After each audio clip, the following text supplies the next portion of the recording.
کچھ نہیں بگاڑے گا، زیادہ سے زیادہ میرے پیچھے نماز نہیں پڑھے گا، کان کھول کر سن لے، میرے پیچھے نماز پڑھنا آپ کے لیے واجب نہیں۔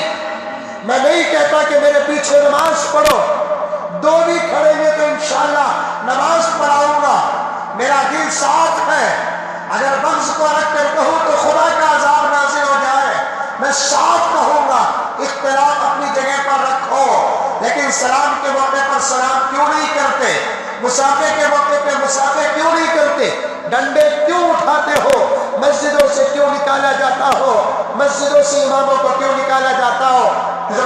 زبان میری موت کے وقت میری زبان پہ کلمہ نصیب ہو جائے، اگر غلط کہوں گا، 3 دن پہلے میں دامنگیروں سے 20 کلومیٹر دور گیا تھا، وہاں مجھے کسی مولانا سے ملاقات کا موقع ملا۔ کہاں جا رہے ہو نوجوانوں، کہاں جا رہے ہو نوجوانوں؟ تم نے اپنے اختلاف کا بوجھ علماء پر بھی ڈال دیا، مؤذنوں پر ڈال دیا، تم نے اپنے اختلاف کا بوجھ عوام پر نہیں علماء پر ڈال دیا۔ حال کیا ہے؟ کیا ہے حال کیا ہے؟ یہ مسجد کے امام کو صرف اس لیے نکال دیا گیا کہ یہ شورا والے ہیں۔ مجمع اگر شورا کا ہو ضروری ہے کہ امام شورا کا رہے، مجمع اگر نظام الدین کا ہو ضروری ہے کہ امام نظام الدین کا رہے۔ تم جاؤ صاحب نظام الدین کی طرف، تم جاؤ صاحب شورا کی طرف، علماء کو زبردستی کیوں کرتے ہو؟ قرآن سے ثابت کر دو۔ اگر ایک ماں کا دودھ پیا ہے، ایک باپ کے خون کی بات نہیں کروں گا، ایک ماں کا دودھ پیا ہے، قرآن سے ثابت کر دو کہیں لکھا ہے کہ شورا کی طرف رہو کہ نظام الدین کی طرف رہو؟ حدیث سے ثابت کر دو کہ کہیں لکھا ہے کہ شورا کی طرف رہنے والے حق پر یا نظام الدین کی طرف رہنے والے حق پر؟ یا الیاس رحمۃ اللہ علیہ نے کہا ہے کہ رہے تو ادھر رہو کہ رہے تو ادھر رہو، یہ ہماری مرضی ہے دوستو۔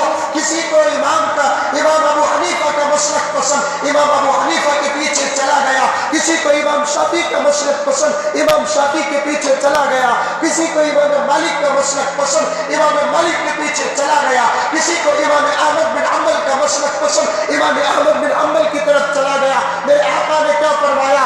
اصحابی کالنجوم، میرے صحابہ ستاروں کے مانند ہے کوئی دعوت کا ساتھی جو صحابہ سے افضل ہو، ہے کوئی تبلیغ کا ساتھی جو صحابہ سے افضل ہو؟ میرے آقا نے فرمایا اصحابی کالنجوم، میرے صحابہ ستاروں کے مانند ہے۔ یہ نہیں کہا اللہ کے رسول نے میرے بعد ابو بکر ہی کی اتباع کرنا، میرے بعد عمر ہی کی اتباع کرنا، میرے بعد عثمان ہی کی اتباع کرنا، میرے بعد علی ہی کی اتباع کرنا۔ اللہ کے رسول نے نہیں فرمایا، بلکہ اللہ کے رسول نے فرمایا 1,44,000 صحابہ کو، 1,40,000 پر 4,000 صحابہ کو میں نے تراش کر موتی بنا دیا، میں نے تراش کر ہیرے بنا دیا۔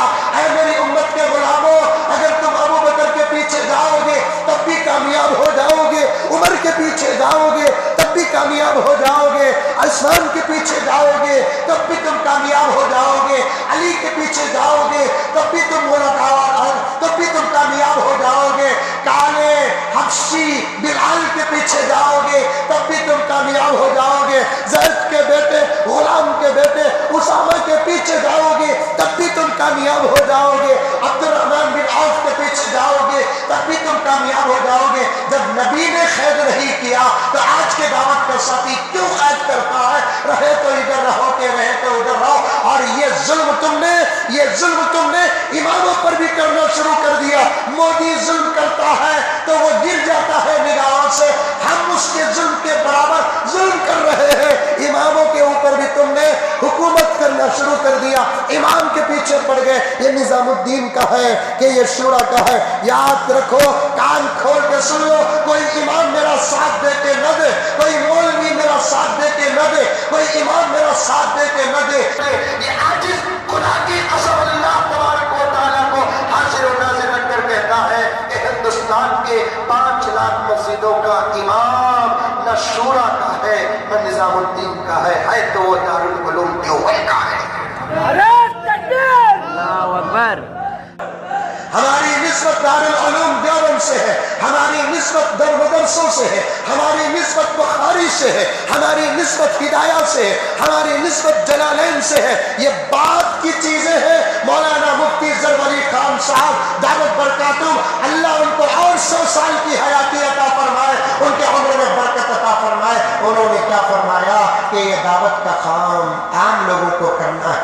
درس و تدریس کا کام علماء کو کرنا ہے۔